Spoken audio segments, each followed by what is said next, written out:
Bismillah. So I appreciate you guys being on time. I appreciate you guys also being here. I'm not sure what's going on with the rest of the team. I mean, I know we have a lot of people signed up, but maybe just me following up on them a little bit more, inshallah. But anyway, it's a small room, so it's better. We're going to be much more interactive and much more engaging, and it's much more, I think, fulfilling when you're a smaller group. So today, inshallah, I'd like for us to start with, or we will be discussing the concept of persuasion, or the science of persuasion. And again, the science of persuasion, I think I said this to you guys in the first session, is that we're discussing first public speaking, meaning to a larger audience, or a massive audience, and then inshallah we'll get into like the persuasion techniques of a group and then a one-on-one. All right, so that's going to be towards the end. Right now, again, all we're discussing is at a public setting. I normally hit this the first time, so we're focusing on public speaking persuasion techniques. Okay, and then we'll bring it down into group, and then we'll bring it down to one-on-one, at least as much as possible, inshallah. Okay, so persuasion techniques are, persuasion is, there's different methods of influence, and we talked about some of them last week, but persuasion is the one that truly can affect the most long-term.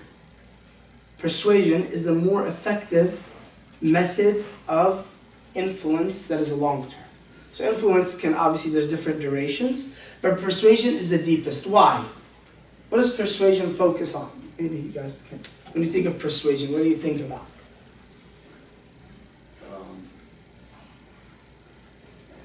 Just like pushing someone to want to do something that's better for them, basically. Okay, good. So you're pushing someone to do something that's better for them. How? By like giving examples of other people that were in like their position and like telling them how they are now or something like that. Okay, good. So that's a technique of persuasion. But what is the persuasion actually trying to do? What is its goal? What is the goal of persuasion? Change someone's mind. Excellent. It's to indent something in their mindset that changes what automatically. If you change the mind, what do you change? What we talked about last session is that you change their beliefs, therefore their feelings, therefore their behaviors, right? So actually the most powerful way is to affect somebody's mind, okay? So that's why persuasion is the most long-lasting of the influences, right? Especially when it's a public setting, a public speaking perspective. Do you mind closing the door, Jamal? Yes. I appreciate that. So for the next 5 minutes, I would like for you guys to start with telling me, or writing down, the top 3 most influential, i.e. persuasive lectures, speeches, or talks that have impacted your life. The top 3 most influential, aka persuasive, talks, lectures, or speeches, or classes that have ever affected your life. And I would like for you to go into a bit of detail on each one. Okay?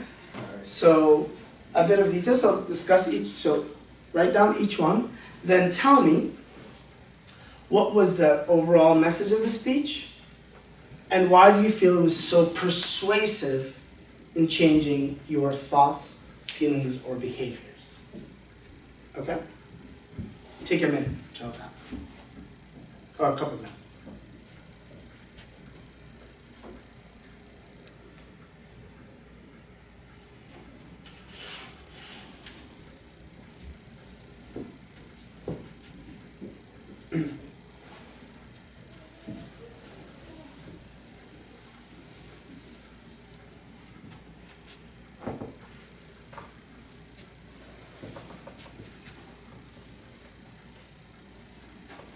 Do you guys know them? Did they come to mind quickly? No. Not really. Mm-hmm. Okay. Not at all? No. Not at all? No speech at all? No. So I think maybe maybe you're looking at or focusing on something that has inspired you. But I'm looking for something that is giving you maybe a meaning that's changing your life. Look, a standard, a purpose, a direction that has affected you. That you constantly refer back to this, it could be even a set of lectures or a set of speeches that you always refer back to and say, man, this is my compass, this is my direction. Like I always refer back to this to when I'm in a situation or a circumstance, or I'm thinking about a perspective about the world or my future or the direction I'm going. What is that set of one or multiple speeches, person, or multiple sets of talks that have influenced you the most? If you have none, you're just not conscious of them. So just dig deeper, because everybody has them, for sure. Right? Mm-hmm. Right. So let's try to dissect them a little bit. Okay? It's not, you seem like you're doing well? Yeah. Okay, they came to my 3? 3. Okay, interesting, great. Alhamdulillah. Maliha? Welcome, So Maliha. like, what if it's like a conversation, like if it was like a one-on-one conversation? It could be a one-on-one conversation, sure. That's in the form of speech, right? Then I have one. Okay, good. Can you write a little bit about it though? Yeah. Okay, good. So obviously, who is it with? That's an important one. When it's one-on-one, it's much more important about who the person is. But the shape of the speech. What was it that was said? How was it said? Why did it really impact the way you think? Why do you keep referring back to it? Okay? I got one. You got one. Yeah. Okay, try to squeeze 2 more out of your brain cells.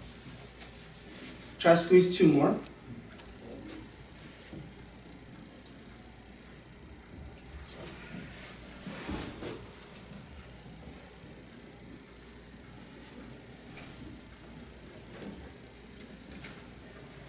Okay?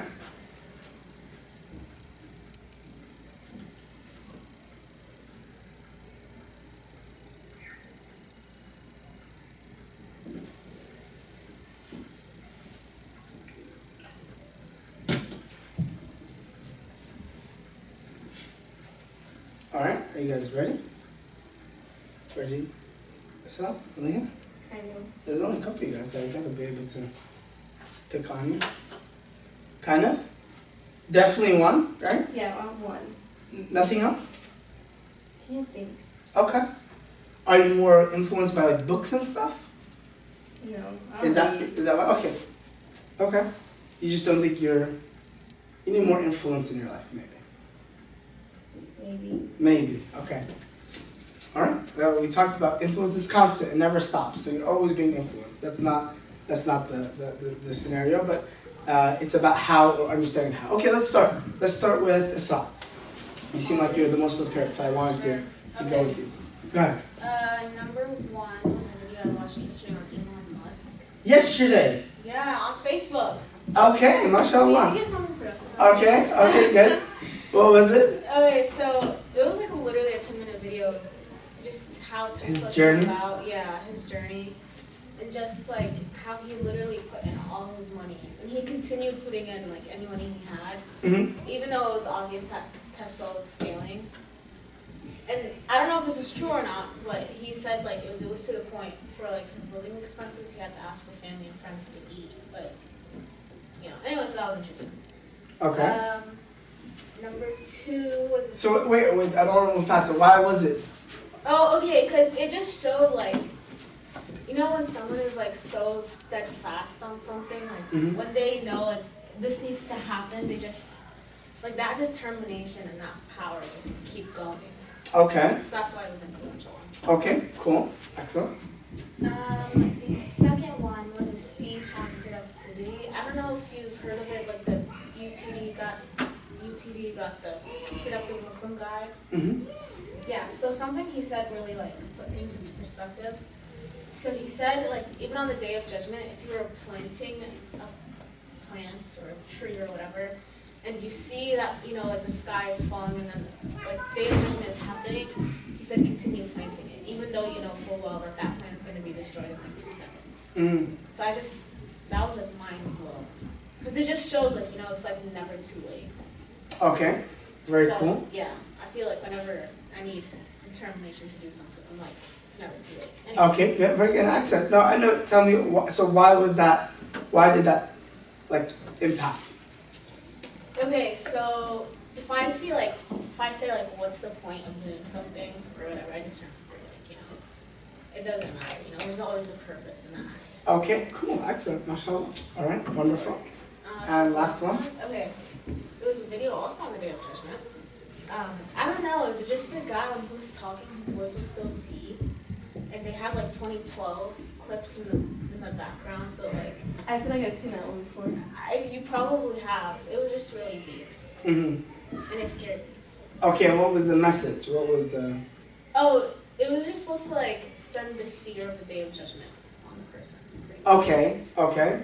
Yeah. And so you think of that often, is it? Not really, but when you said that, I guess it came It to clicked to mind. Yeah. Okay. And was it trying to, get some action out of you? Like, was there something Yeah. that... Yeah, I guess it was trying You to think- like make us better Muslims, if that makes sense. Okay. Like, cause like the Day of Judgment topic is like so not really relevant, but we don't really get scared of it, just Right. talking about it. Right. But when they mix up the videos, like cinematics and his voice, and it was really It cool. was impactful. Good. All right. Excellent. Jazakallah khair. That's very good. 3 good ones. MashaAllah. Thank you so much. Maliha? Okay, so I only have one. Okay. It was about a conversation I had with one of my friends on like a decision I was gonna make. So she told me that like with everything that I do to make sure that I have a purpose with it, I don't just like keep going with the flow because that's what you've been doing for so long. I just like keep remembering that like if this isn't gonna like help you in any way, then like drop it. And I was like, So now I like whenever I think about like doing anything, I always make sure that it's gonna like better me in some way. Okay. So you refer back to that in times that you're trying to make a decision? Yeah, like sign up for a class or like if I want to go somewhere, like is it gonna help me? Okay. Like that. Okay, cool. How long ago was the conversation? A Recent? couple months ago. Okay. Okay, Yeah. cool. And it's not, so you had one yesterday? Yeah. Productive Muslim, I believe, was last semester sometime, Yeah. right? And then the Day of Judgment one was, Last year, okay, I think. Yeah. okay. MashaAllah, very good. And this is a couple months ago. Yeah. Okay, why was it impactful to you? Because like, okay, because I was doing like FAQ for a long time and like elections came back. And I was just gonna apply because like I've been doing it for like 5 years, but then like she made me realize like if you're not gonna get anything out of it, then you need to stop. And I was like, you know what, you're right, because like there's a lot of things that I used to do, I just did it because I did it. Like I didn't really like think about it. I Okay. think about it. Okay, cool. All right, very good. Now you're more conscious about it. Yeah. Excellent. All right, very cool. Jamal? Alright, I also had one thing. Uh-huh. But the one thing I had was this class. Okay, This class persuades me a lot. that is good. No, it's because last class it was focusing on leading others, and I felt like that helped in school and soccer and a lot of other things that I do.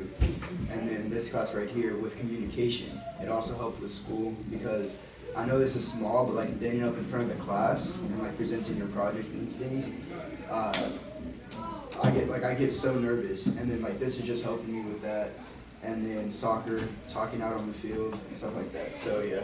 Okay, good. So it's impactful in your school presentations and on the soccer field Yeah. with your team. Yes. Okay, good. Excellent. Very good. Why? Well, it just like made me understand and like better prepare my things like for school. I like practice, and then like when I'm nervous, it gave me some tips on what to do, Okay, yeah. and yeah, it just helped me with that. Okay, good. Excellent. Okay, very, very good. Excellent. So, mashallah, so there's different things. I'm sure, by the way, if you dig a little bit deeper, I'm sure you'll find some different things that are much more impactful on you. I'll share with you guys a couple of mine. So, by the way, it's interesting, in your personal development, there will always be multiple, I think, somebody is always waiting for that one person to impact them. Whereas that's not life. That's not how life works. Is that you'll always have different people at different stages in your life that will impact you in different ways. Oh yeah, the guy's in here, but you have to close the door, please. So the different stages in your life lead you to different people that influence you. I don't know if you guys tend to follow, like, for example, from the Islamic perspective, different shuyukh, right? Do you ever tend to feel like, and this is common with millennials, but in general, but you listen to one person a lot, and then after a while you kind of get everything, and then you move to somebody else? and you listen to them a bit, and you move to somebody else and you listen to them a bit. You ever feel like that? Yeah, a little bit. A little bit? Not really. Not really. You listen to one person all the time. No, like I just mix it around. You always mix it around. So it's not like somebody that you get all their concepts and thoughts. Yeah. Okay? Isra? I don't really listen to Islamic lectures. Okay, you don't listen to any Islamic lectures. No, I do. It's just Okay. they're random. Like Okay. Yeah, it's random. The people are random or what you're listening to is random? people. The people are random. Yeah. So nobody has like a process that they're sequentially going through. Not really. Oh, that's what you feel, I'm saying, right? Oh wait, what do you mean? Like So you don't feel like any of them have a system or a methodology that they're working on? oh yeah, no, all of them do. Like, I think they do. Okay. No, but you just said it's random. I didn't understand the Oh random no, like part. I watch random like people. Okay, so you're always variety. You don't really Yeah. listen to somebody multiple times. No, not really. Okay, interesting. Like if there's like a certain topic that interests me, I'll listen to like 4 different people. Like does that make sense? Yeah, so okay, good. So you're more interested in like a topic and listening to different perspectives. Yeah. Okay, interesting. Excellent. And you go from topic to topic? Or is it just like whenever you're interested in Yeah, something? whenever I'm interested. Okay, interesting. Very cool. You guys are, mashallah, also very young, mashallah. But, you know, what I felt, or like what is part of what's happened to me, is that, you know, influence comes, again, multiple perspectives. It's not from one person. And especially as a leader, we try, inshallah, we have the ambition to be leaders and high-level leaders. Leaders don't ever listen to one person. Or even a group or a set of people. Because why? Because that's always very limiting, right? If your perspective is always from, for example, Muslims or Muslim scholars, then your perspective of the world is always very finite. Whereas you can go to different areas or different disciplines and learn from different people and different perspectives, right? That's very important for persuasion, especially for leaders, right? To affect them. Because a leader is not a follower, he's not a copycat of somebody. A leader is his own, brings in information from different areas, synthesizes them, and is able to live them out in different ways, right? That's very important. But from persuasion, from like the impact that is much more long-lasting on you, it's not little increments of persuasion from different people, right? It's something that came into you and is now like a core part of your standards of the way I see the world. That's it. I see the world this way, right? For example, myself, I remember when I was 21, 22, 20, my 20s. And I started doing like a lot of da'wah and stuff, and I listened to Sheikh Suhaib Webb's Let's Sit Down and Build Our Iman lectures on YouTube. Very old lecture. And I remember that he gave, it's a, you know, Sheikh, and I know all of them well, Sheikh Suhaib is kind of random, right? His thoughts are kind of everywhere. But he's somebody I like to listen to a lot when I was younger. And that lecture in particular taught me about the deep social abilities of the Prophet ﷺ in a way I never heard, right? So he brought examples that I've never heard about how Prophet Muhammad ﷺ would deal with people, like real, like amazing stories. And every time I heard them, whenever I heard that, it was like I had to infuse that Prophet Muhammad character into who I was. Like at that point, I was, you know, maybe more angry, more frustrated, more, you know, when you're working with people, you're like, do it my way, that's it. And I remember that lecture, subhanAllah, lecture, I listened to it several times, and I used it a lot, but it became like, it brought Prophet Muhammad into like who I was, from a human dealing perspective. It was very powerful. Definitely persuaded me, and it's not just influenced me, but it persuaded and it ingrained my mind in a way that it changed my behaviors dramatically. The others, and there's some others, the other more really powerful one is probably around 5 or 6 years ago. You guys might not know Dr. Tariq Suwaidan too much. You might have heard of him. He's extremely popular in the Muslim world, in the Eastern Arab world, very popular leadership and Islamic studies teacher. So he covered elements about the importance of leadership. And I started to get into leadership, I guess, around 6 years ago, like really obsessively. And it was because of one of his lectures about the importance of training leaders in your future impact on the world. At the end of the world, it became a part of like who I am. Like, humans impact the world more than anything else. And out of those humans, it's probably, I'm learning this in statistics, out of those humans have anybody know what this is? I have statistics. Bell curve. This is a bell curve, right? So it's called the normal distribution, right? Everything in statistics is based on this. This is the perfection of the way things should be in any sample, blah, blah, blah, blah, blah, any study, okay? So he used this to describe how leadership of humans, this is the normal distribution of people's leadership abilities. And if we focus on people that are here, and of course people that are here are what? Extremely, so it's not top 10. It's usually 1%. I think this is 7%. Then this is 34%. This is 34%. Then I think it's 7, and I think this is 1. Something like that. Does that equal 100? I think no. Something like that. Anyway, whatever. I don't know. Whatever it is. But I'm filming my stats class.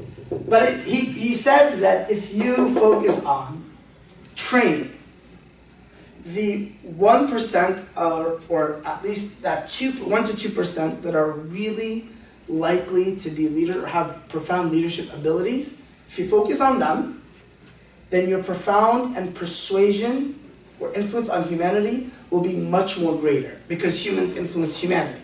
And the 1%, the 2%, influence the overwhelming number of humans.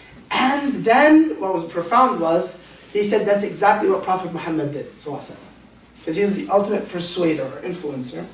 Prophet Muhammad, he said that all the names of all the Muslims that you know in hadith, whether it's authentic, mawdu'a, or whether it's sahih, or da'if, or mawdu'a, all the hadith, whether they're fabricated or authentic or weak. All the names of all the companions that we know is about 2,000. I think the number was around 2,200. All the names. And how many companions were there? Anybody know? There was about 150,000 companions. Hajjat al-Wada, the Prophet when he made Hajj, the final Hajj, he had over 100,000 make Hajj with him. So he said, look, the Prophet companion people that met the Prophet, it's over 100,000, and only 2% of them are the names we even know somewhere documented. Meaning the ones that influenced were even less than that, around 1%. So he said even the Prophet focused on 1%, and even less than that. And that has led Islam to continue across time, place, and civilization, right? So that was like, I was like, blown away because not just did it make sense from, first of all, it was like, wow, I need to be an expert in leadership. That's my thing. Okay, the only thing I will study or focus on learning the rest of my life is leadership. And the only thing I will study and try to influence is people that can have tremendous impact on other people. And that's, subhanAllah, very, very, very interesting. And that lecture, and then by the way, sets of lectures, really has influenced a lot of my things. So he has the leadership science, he has leadership thoughts, feelings, and then I got to obviously, you go from one person, right? But then you have to be able to, right, go to the John Maxwell's, go to the people in different positions and different leadership sciences and etc. Right? So those two, I think, were extremely impactful on me, and they stand out like right away. And it's not just influence, like made me feel good, but it impacted the way I think about everything, life, circumstances, etc., etc. Does that make sense? So, persuasion. Let's get back to persuasion. Persuasion is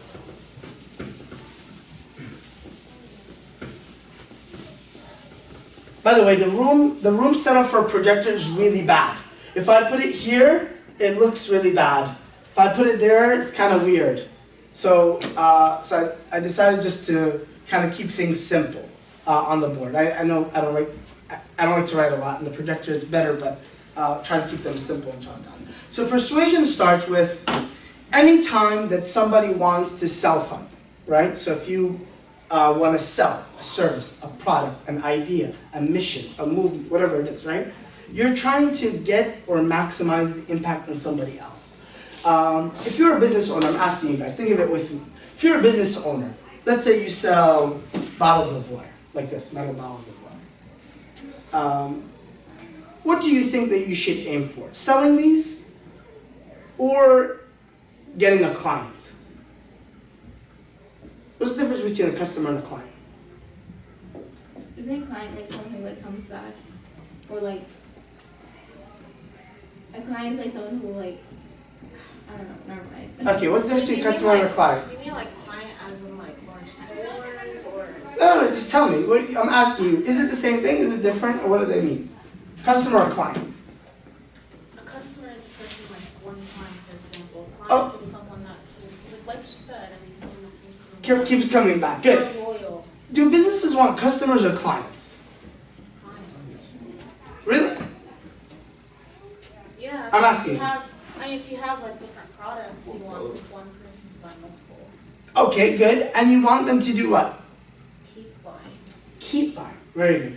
And you don't just want them to keep buying. What do you want to keep doing?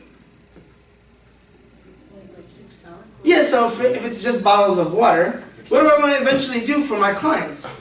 Just keep selling them the same bottle of water? What do I want to do? Expand yourself. I want to expand my line of services, right? Because I have somebody that's really interested in what I'm doing, but I can't just stay where I am. I have to start to diversify, and so that they keep coming, right? If I'm a teacher, okay, for this course or any course, do I want a student to walk in one day, or do I want them to keep coming back to me? Good. If I have people that are part of mass, do I want them to just come one time to our program, or do I always want them to keep coming back to my programs? So again, everybody's always trying to persuade people to continue to be with them, right? Everybody's aiming for long-term influence, aka, if they focus and understood persuasion, they would be able to have this long-term influence on people, right? Because at the end of the day, it's not just about influencing somebody, it's not just about commercial one time, it's not about just selling one product. You want long-term, right? Influence, which is persuasion. So, how do I do that? How do I convince somebody to continually come back to me? General science, okay? Continually come back to buying my service, being a part of my mission, being a part of my programs, coming to my lectures, whatever it is, right? How do I continue to do that? So number one, they say, any science begins with any science of planning or knowing. I've said this multiple times. I hope you guys can eventually remember this. Anybody know what planning starts? It starts with where? Knowing. Or knowing what they want, like other. Knowing where you are, right? So this is where you are, right? Present situation.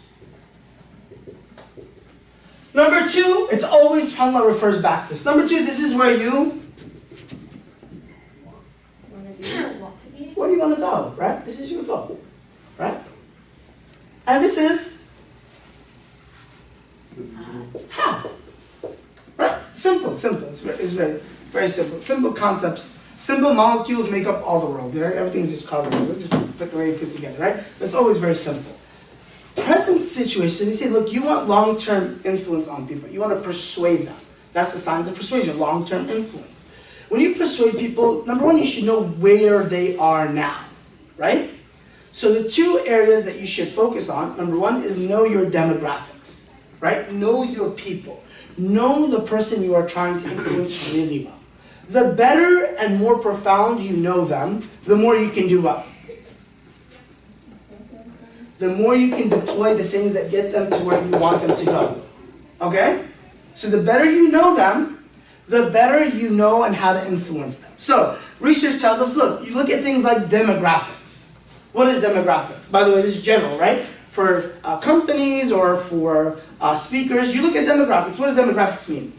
Gender, age. Good. So you need to know certain things. Excellent. What are the simple ones? Let's talk about the simple ones. So demographics. What are the simple ones? First of all is the gender. Very good. So is there a difference between guys and girls? Yeah. Okay, is there a difference between how guys and girls think? Yeah. What they think is important? Yeah. What they think is relevant to them? Yeah. Yes, Very good. Excellent. Yes, simple answer, right? Makes sense. That's true. But then there's another layer of that, right? Because do all girls think the same? No. Good. So then how do I further segment that? Age. Age. Excellent. Very good. So does a woman that is 79 think the same as a woman that's 29? Think the same as a girl that's 14? No, they don't. I mean, it seems very simple and basic, right? But these are really, really important starts for you, right? If I walk into a youth group at Epic, where there's 15-year-olds like I did yesterday, my understanding is completely different than when I walk onto the member at BHA and there's different, it's just a different crowd, right? So I have to be able to understand just the simple basics of my people. This makes sense. I know you guys don't need age, but gender, age, ethnicity sometimes can be here, etc., right? What other things? Like education. Yeah, very good. Income, education, very, very basic things. Very good. There's something else now that's being used though in persuasion marketing, etc. I'm sure you guys went through this. It's called psychographics. There's demographics focused on these general things. And you know what? These general things are good. They're important, but they're not enough because if you want long-lasting persuasion, the better and more detailed you know the person, the better and more detailed you can impact them. So what is psychographics? What does that mean? What the heck is that? Is that like habits or? Habits, good. Write that down, sure. I don't want to write down everything, but habits. Is that like more focused on like how they think? How they think, their thoughts, good. What they, Maturity level? maturity level, what does that mean? What does maturity mean? Like, just like how like calm you are compared like to different topics they're talking about. Like, I don't know the thing, but yeah. Okay, so it has to do with like what things that they value, what things do they believe in, what are the things that are important to them, what are the things that, what are their needs, what are they looking for in the world, what is their understanding of the world, right? Very, very important. And so I think, again, sometimes we miss this, but you should be more aware of this. It's a commercial that runs in the middle of the afternoon on a Tuesday after Dr. Oz or Doctors. The same as a commercial that runs after a basketball or football game during the night of the Super Bowl or during the NBA All-Star Weekend. Is it the same commercial? No. Why? Let's take a case study. Why?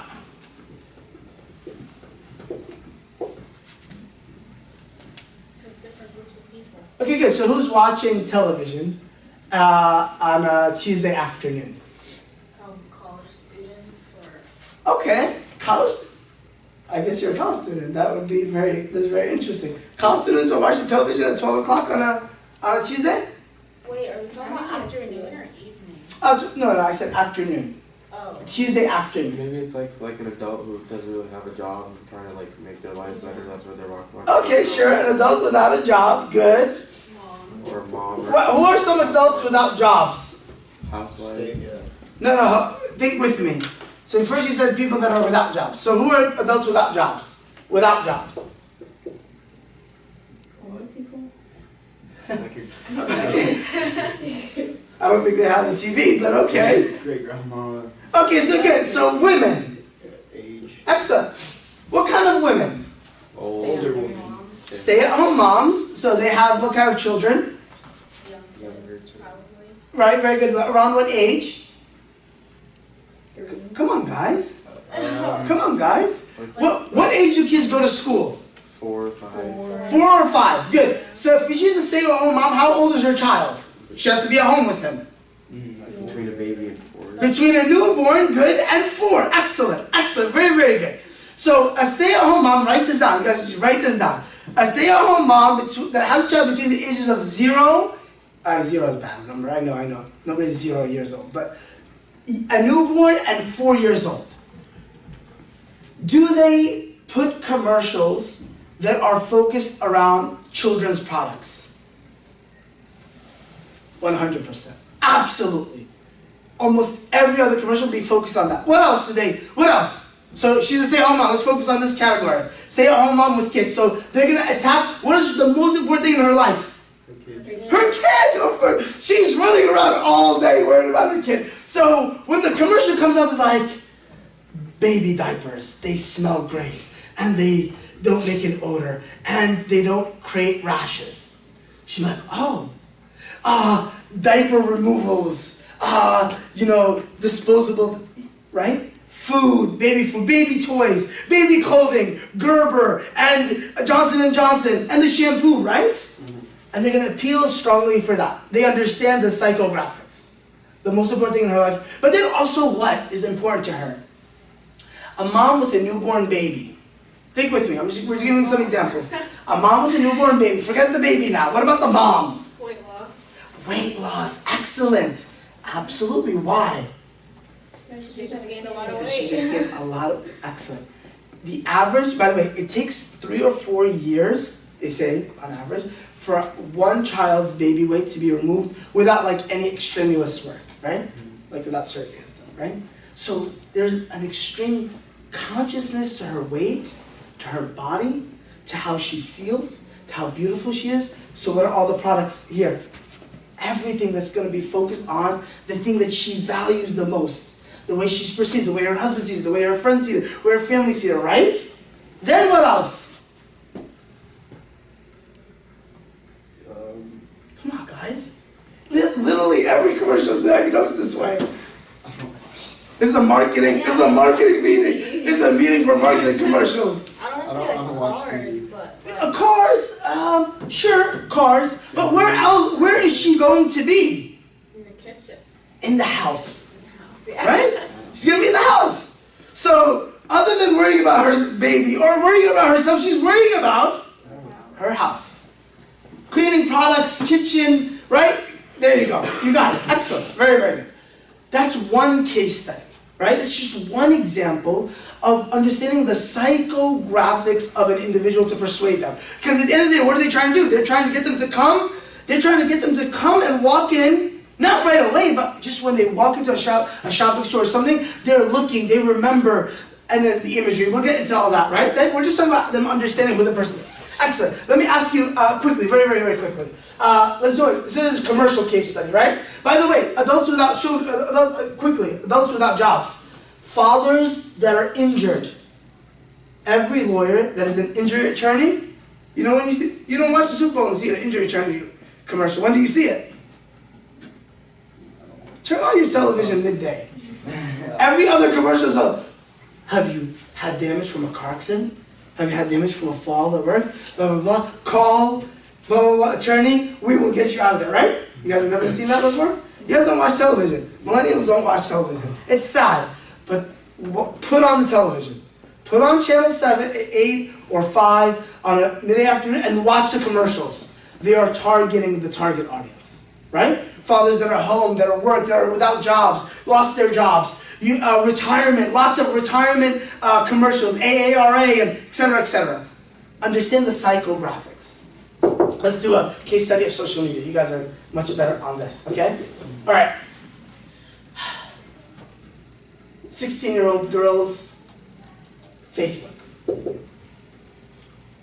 Oh, you guys don't think Facebook is influencing and targeting you? Say Snapchat. They've mastered social media a lot more than commercials. Commercials are outdated, that's it, they're done, right? Facebook ads, Google ads, Snapchat ads, Instagram ads are the greatest signs of psychographics today. If you want to make a lot of money marketing, get into one of those.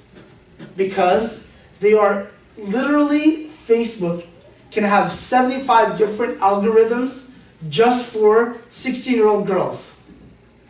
Those that are in New York are different than those that are in Iowa, different than those that are in Chicago, different than those that are in California near the beach, different, the products, the services. You guys ever want to see your Facebook ads? You guys think my Facebook ads and your Facebook ads are the same? Heck no. They are specifically targeting who you are. What? What's a 16-year-old girl on Facebook thinking? Shopping. Oh, you should answer the question with more details. What kind of girl? Let's do a white girl in Palestine, Texas. I don't know. What does she value? Clothes. Clothes, yeah. Okay, good. Beauty, Clothes is very important. Beauty products. Beauty products, Makeup, stuff like that. makeup, If it's rural Texas, then boots. Food. a certain type of accommodation is good. Food? Yeah, like good food. Good food in Palestine, Texas. Okay, good. What else? Different things. I mean, there are different things, but definitely for sure. I mean, you're not gonna see a nightlife commercial or ad, right? Club, bar, hang out, right? You're not gonna see certain things that you might see for a 16-year-old girl that lives in New York, right? There's a lot more things that they're trying to pull. The understanding, the point is that they understand so well the beliefs, thinking, values, and needs of the person that they're influencing. They're thinking, they understand it really well. The more you do that, the more you do it. We're going to get into practice on this in a second, inshallah, all right? So, how do I research this? So, how do I understand this? So, how do I do that? Very quickly. For yourself, you're trying to influence people, right? How can I do this if I'm going to talk to people, or if I'm presenting, or even if I'm walking into a meeting? How do I do this? What do I do? Know who your audience is. Good. I know. I hope I got that point across. How do I know my audience? Do your research. Okay, good. How do I do my research? What do I do? Stalk on Facebook. Okay, absolutely have to go on their social media. Their LinkedIn, their Google them, right? That's important. If you're going to be speaking at Epic to youth, it's different than going to speaking at youth at your high school, right? Same level of girls, but hey, I gotta know what my kids at my high school are thinking, different than the kids at Epic are thinking. For example, good. What else? Social media. What else? What else can I do? How can I know more about people? Because I want my message to be impactful. They like their dress. Look at their dress. Okay. I'm talking about methods. We're trying to focus on methods here. Are you guys with me? So what are the methods of getting to know people? So number one, for sure, you want to do research on their social media, especially nowadays, right? You want to kind of dig in. LinkedIn for professionals for the most part, or Google, Facebook, Twitter, Instagram, Snapchat for people 30 and under. You want to kind of, you could go to hashtags. This is very, very popular. Speakers go to hashtags of events. Like if I'm speaking at South by Southwest, I'm going to go on South by Southwest hashtag, look at all the things that they do, things that they're interested in. I'm going to read what the audience is like, etc. Right? That's an example. What is the second thing that you should do? Social media, or researching them online. What else? Other than that? Consider like your location. So whether you're like you said, like whether you're going to speak like on a college campus or Right.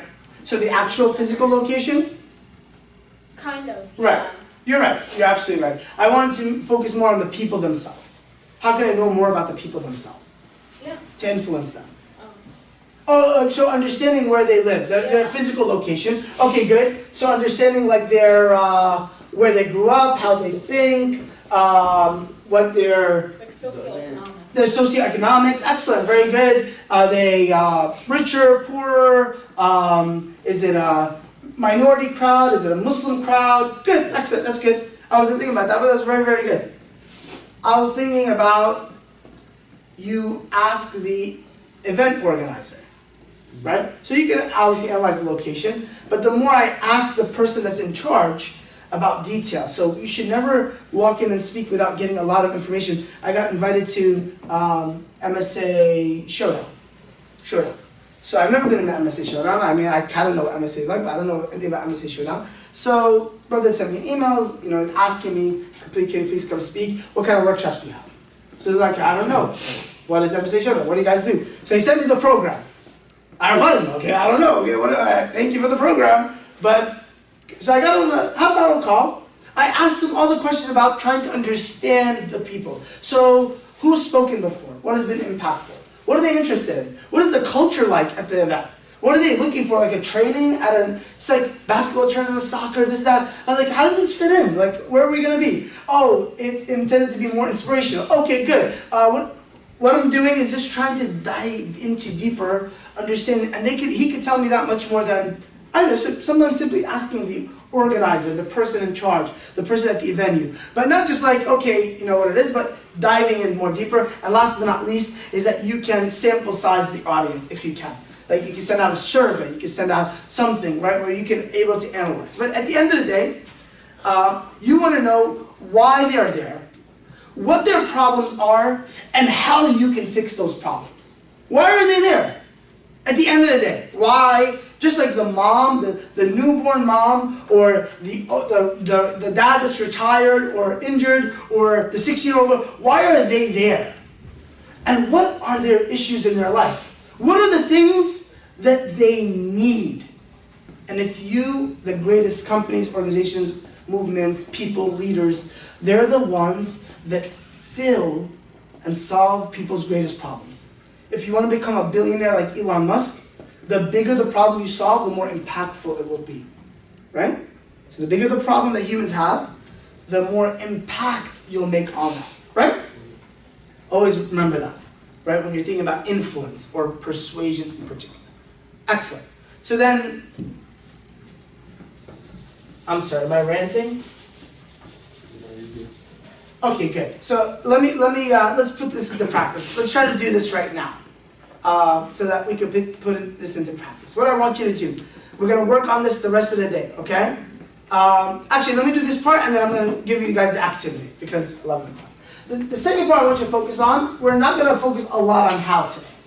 Not a lot. But I just want you to focus on where people are, understanding people, and then where the goal is. Then there should be clarity in a goal. Like, what do I want to do with these people? Am I trying to do what? If I have a product, what am I trying to do? I'm trying to get them to sell. Not just sell, I'm trying to Expand. Am I trying to get them to sell? No, you're trying to get them to buy. I'm trying to get them to become a client. By the way, there's levels in business of a customer. There's customers, there's clients, then there's fanatics. Right? Fanatics are what? Crazy. You guys don't buy Macs? Are you freaking crazy? Macs are the best thing on planet life. I buy everything that's Mac. You better get a Mac. My friend calls me, you know what I do? You better buy a Mac, bro. MacBook Pro. What? Acer? Who? Heck no. Get yourself a MacBook. Oh, you want a phone? You Sam's? Come on, bro. You're going to get the go. What am I doing? I'm not a client of Apple. I'm a crazed fanatic of Apple. Right? Everything I do is Apple. So that's what Apple wants. They don't want somebody that just bought something once. They want a fanatic. That's the highest level of persuasion, right? And influence. Same thing. If you sell a product, you want to get to that level, but it starts with a customer, then it becomes a client, then it becomes a fanatic. So same thing. If I'm at Mass, I don't want people to come to Mass. Oh, come to our youth halakha, please. No. I want you to come to youth halakha, and I want you then to volunteer. I want you to help out. Then I want you to talk about it. Then I want you to donate. Then I want you to become a board leader. Right? Does that make sense? So the more we understand this, then I need to understand what my goals are. Where am I trying to impact these people? Is it sell a product? Sell an idea? Buy into a movement? Or sign up to be a part of an organization? How do I move them from selling a product to becoming a client? How do I keep them coming back? How do I keep them become a fanatic? Right? So you have to, the more you have your, like this program, right? As an organized program, like I want people to leave with like, oh my God, I know how to communicate and influence anytime. I can go back to my notes and I can make a speech and I can communicate and influence anybody. That's what I want. I want to build leaders that go out. I don't care where you go. You go to UT, you go to SMU, you go to wherever, I don't care where you guys go. But I want you to go there and you be able to influence anybody you meet. That's a goal, right? So the concept is that you have a goal of what you want, all right? Have your goal clear. The clearer the goal, the better it is that you move people towards your influence. How do I create clarity of a goal? Very quickly. You can know the things that you're looking for. So, am I trying to sell something? Am I trying to get a follow-up meeting? Am I trying for them to, am I just trying to get introduced to somebody? Am I trying to teach something? Am I trying to imprint something? Am I trying to get them to vote? Right? All of these require different techniques, and they require me to know and shape my presentation in that way. And then we're going to talk about how to shape the presentation in Chinatown, okay? How to appeal to the different parts and how the presentation is shaped. Any questions? All right. So I want everybody to start preparing a presentation. We're going to do this at the end of class, all right? So here's the presentation. Just referring to what we know, or what we studied so far. All right. So I want you to pick one of the three of these topics. We're gonna scenario play today, right? I want you to be in this position today.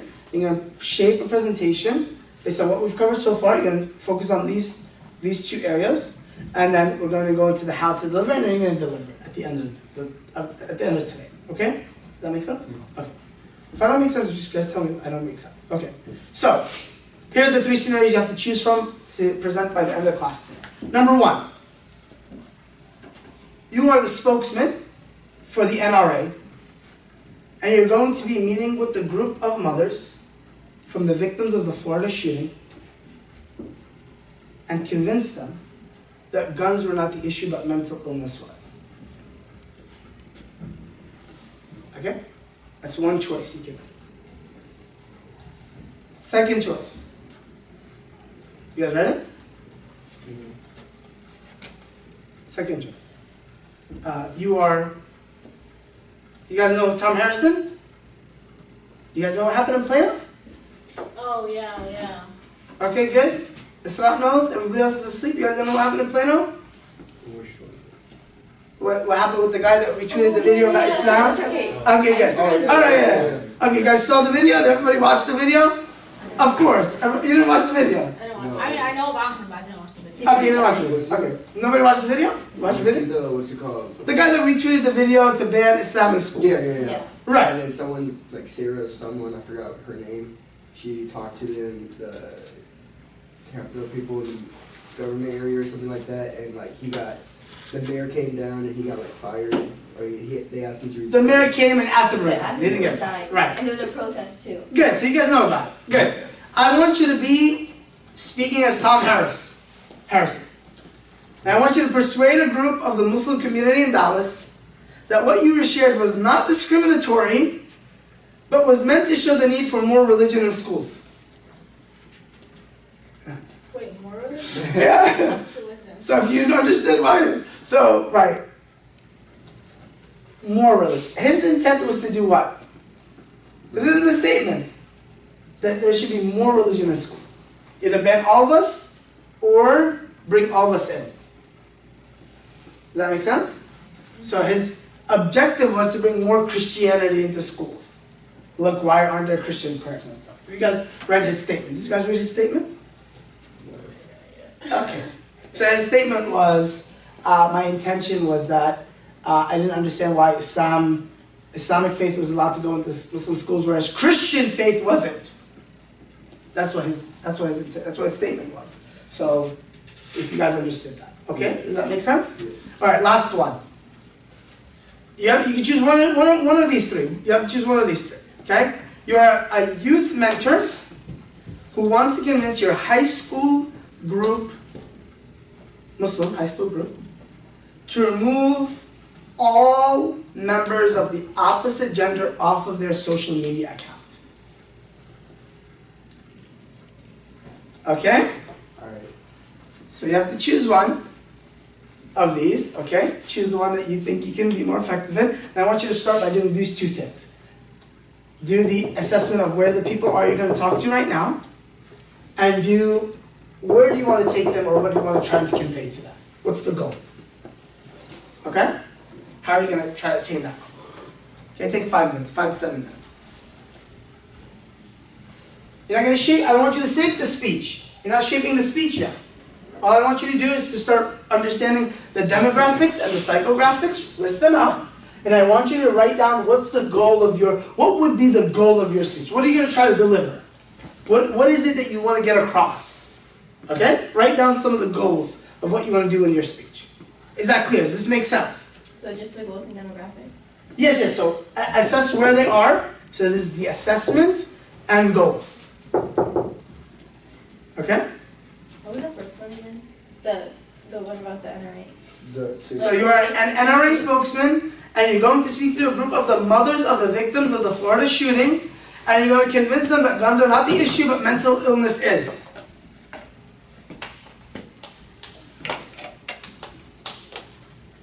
Got it, Muhammad? Alright, so please start working on that. Give me your, we're trying to focus on the assessment and be as detailed as possible. Again, focus not just on age, gender, but what are their needs, what are their problems, what are their beliefs, what are their values, where are they right now, right? Assess that, okay? And then I want you to assess or tell me what would be the goal of your objective. What are you going to try to do? So, what are the thoughts you want to get across? What is the idea you want to get across? Right? Very, very good. You guys need coffee? I see a lot of yawning. I apologize if this is boring.